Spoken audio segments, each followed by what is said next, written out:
Assalamualaikum warahmatullahi wabarakatuh. Hamdan wa syukran lillah, salatan wa salaman ala rasulillah, amma ba'da. Qala Allah Ta'ala fi kitabihil karim, na'udzu billahi minasy syaithanir rajim.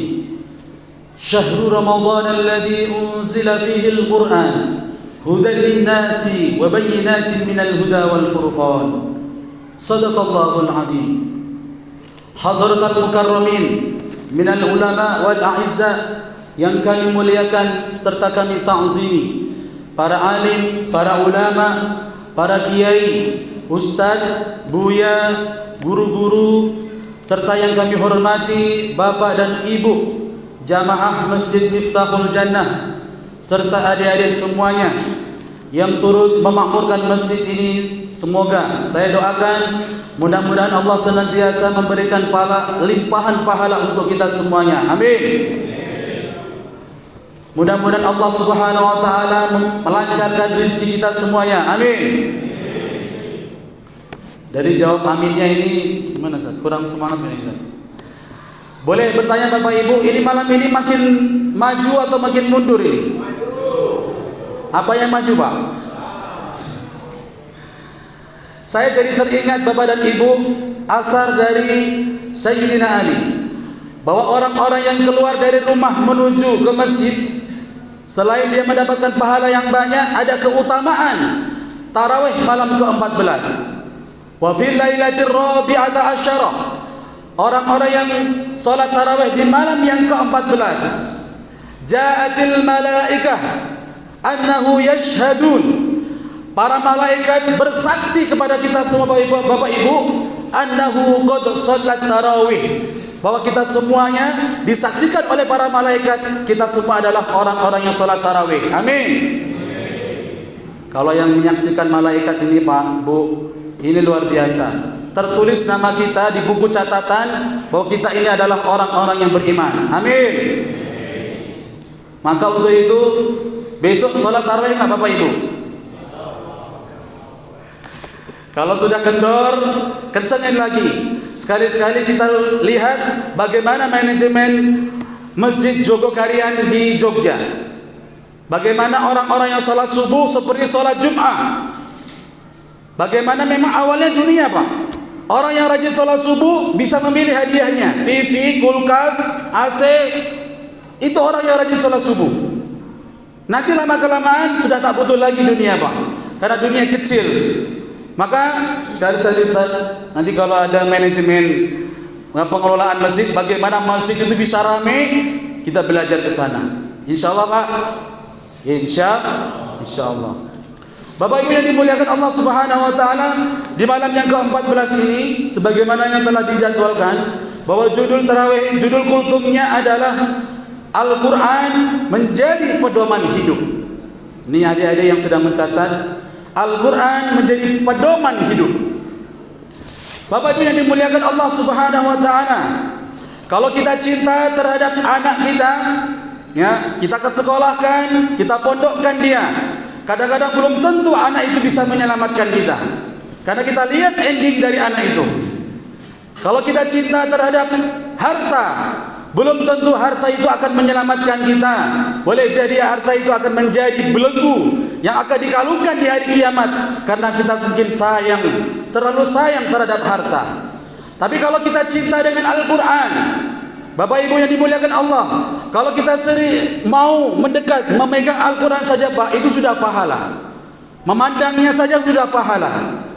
Lalu apalagi membacanya. Masya Allah, bagaimana orang-orang mulia dengan Al-Quran. Tapi herannya, ironinya ini Ustaz, masyarakat kita ini banyak beralasan. Yang pertama, kenapa orang gak mau dekat dengan Al-Quran? Yang pertama alasannya adalah sibuk. Na'udzubillah, summa na'udzubillah. Sesibuk apapun kita Bapak Ibu yang dimuliakan Allah, jangan sampai kita jauh dari Al-Quran. Siapa yang akan menyelamatkan kita nanti di hari kiamat? Siapakah yang akan menaungi kita di hari kiamat? Jangan ngomong-ngomong, jangan sampai di akhirat, di kubur saja Bapak Ibu, itu sudah ada jeritan dari kubur itu. Ya ayyuhan nas, hei manusia yang hidup, aku ini adalah kubur. Tempatku sempit, tempatku gelap, maka bawalah penerang, bawalah teman. Siapa itu? Ternyata bawalah penerangku itu adalah Al-Quran. Maka Bapak Ibu yang dimuliakan Allah Subhanahu wa taala, bagaimana orang-orang itu sibuk dengan dunianya sampai lupa dengan Al-Quran. Na'udzubillah summa na'udzubillah. Kami tidak bisa membayangkan orang-orang yang merasa hebat dirinya itu adalah orang yang kaya, orang yang pintar, orang yang cerdas, tapi kalau gak pernah baca Quran, dia ternyata nol. Nampaknya aja seorang ustadz, nampaknya adalah seorang pengusaha, tapi kalau jauh dari Al-Quran, bagaimana itu bisa menjadi orang yang termulia? Khairukum man ta'allama al-Quran wa 'allamah. Sebaik-baik di antara kita semua, Pak, ya, tidak memandang itu profesinya, tidak memandang itu jabatan yang ada di pundaknya. Sebaik-baik di antara kita ini adalah orang yang mempelajari Al-Quran dan mengamalkannya. Maka untuk itu alasan yang kedua, orang-orang yang tidak membaca Al-Quran adalah karena udah lama nggak baca Quran. Akhirnya terbata-bata. Padahal di bulan Al-Quran, di bulan Ramadan ini adalah bulan Al-Quran. Wa huwa alladzi yaqra'ul Qur'an wa yatata'ta. Orang-orang yang membaca Al-Quran tapi terbata-bata, maka walahu ajran, maka orang tersebut mendapatkan 2 pahala dibanding orang yang mahir baca Quran. Maka sebenarnya ini tidak beralasan. Kalau kita sibuk lah, kalau kita udah lama gak baca Quran, na'udzubillah min dzalik. Alasan yang ketiga kenapa orang gak mau dekat Al-Quran, karena adalah pergaulan. Maka Bapak Ibu, di perumahan TPI ini bisa kita lihat mana orang-orang yang rajin baca Quran. Itu yang kita temani, bukan orang-orang yang sering nongkrong di kafe. Kadang-kadang teman ini menjerumuskan Bapak Ibu yang dimuliakan Allah. Ya, hari-harinya scroll, tren. Na'udzubillah min dzalik. Tidak hanya di Tunas, di SP, saya lihat sudah banyak orang teracuni dengan apa namanya game ini, Ustaz? Ya, banyaklah itulah. Saya tidak sebutin nanti melanggar kode etik. Ini kadang-kadang ada anak kita ini sudah mulai bawa mentang-mentang imam sholat tarawihnya lama, taruh di bawah itu scroll sambil sholat tarawih. Itu ada, Pak, udah viral.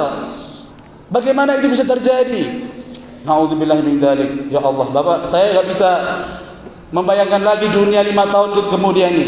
Maka Bapak inilah yang umurnya sudah 40 tahun ke atas, kamu masih memegang Al-Quran, insya Allah selamat, Pak. Amin. Ini kalau sudah anak-anak muda ini, Al-Quran sudah jauh. Baca Quran boro-boro mau tilawah, Ustaz.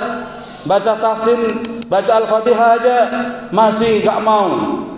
Maka saya teringat Bapak Ibu yang dimuliakan Allah, terakhir sebagai penutup, kalau kita melihat langit itu merasa indah kalau ada bintang-bintang yang menghiasi langit. Ternyata di hadis yang lain, malaikat-malaikat kiramun katibin itu, Pak, di atas sana tuh malaikat penghuni langit. Kalau malam hari itu dia bukan melihat langit lagi, ternyata malaikat yang bilang itu melihat bumi. Apa yang dia lihat? Ternyata malaikat menemukan bintang-bintang yang ada di bumi. Siapa itu? Ternyata Nabi Muhammad SAW menanyakan itu, dan malaikat menjawab, saya melihat bintang ada di rumah orang-orang yang membaca Al-Quran. Masya Allah, Pak. Jadi rumah kita walaupun sederhana, tapi kalau kita sinari dengan Al-Quran, maka Al-Quran bukan hanya sekedar kitab bacaan, Pak, akan menjadi penolong di 3 alam. Yang pertama di alam dunia. Contoh kecil, man qara'a Yasin, orang-orang yang membaca Yasin fi lailatin, di suatu malam. Bapak Ibu kalau punya kesusahan, baca Yasin di malam hari, maka fa asbaha maghfurlah, maka orang-orang yang membaca Yasin di malam hari, maka Allah akan mudahkan urusannya di pagi hari. Orang-orang yang membaca Yasin di pagi hari, maka Allah akan mudahkan urusannya di malam hari. Kurang apa lagi, Pak, Allah memberikan keutamaan. Kalau istiqomah terus baca Quran, bukan hanya Yasin saja, Pak, sampai dia meninggal, Masya Allah, Pak, bukan hanya ketonggeng ular-ular yang mendatangin kubur kita, walaupun keluarga sudah meninggalkan kita, mereka sudah lupa dengan nama kita, setahun sekali datang ke kubur kita, Pak, tapi setiap hari ada yang mengiringin, ada yang menghibur. Siapa dia? Yaitu Al-Quran. Datang dia dari arah kepala kita, menyinari kubur kita, diluaskan sejauh mata memandang. Apa enggak enak seperti kehidupan itu, Pak? Walaupun menantikan hari kiamat sudah lama, tapi ada teman yang terindah, yaitu Al-Quran. Maka jangan sampai Bapak sia-siakan. Walaupun nanti pulang sholat tarawih ini ada yang, Pak Ustaz saya sibuk lah, susah nak baca Quran. Itu cuma alasan kita Pak, jujur aja Pak, sebentar aja, ini pasti sudah ada yang khatam ini, satu hari 1 juz, 1 hari 2 juz, saya yakin ada kemarin ibu-ibu majelis taklim sudah sekali khatam. Kapan lagi Pak? Kalau di bulan Ramadan saja kita sudah tidak bisa mengkhatam Al-Quran, saya yakin Pak di bulan-bulan lain juga kita keteteran. Maka untuk itu mengajak diri saya pribadi kepada seluruh jamaah, ayo kita hidupkan masjid, rumah dan keluarga kita untuk membaca Al-Quran. Setuju Bapak Ibu? Ya, kita selamatkan diri kita, keluarga kita, jamaah kita semuanya. Ayo kita akan kembali kepada Allah dengan membawa bekal terbaik, yaitu membaca Al-Quran. Usikum nafsi bitaqwallah. Wassalamualaikum warahmatullahi wabarakatuh.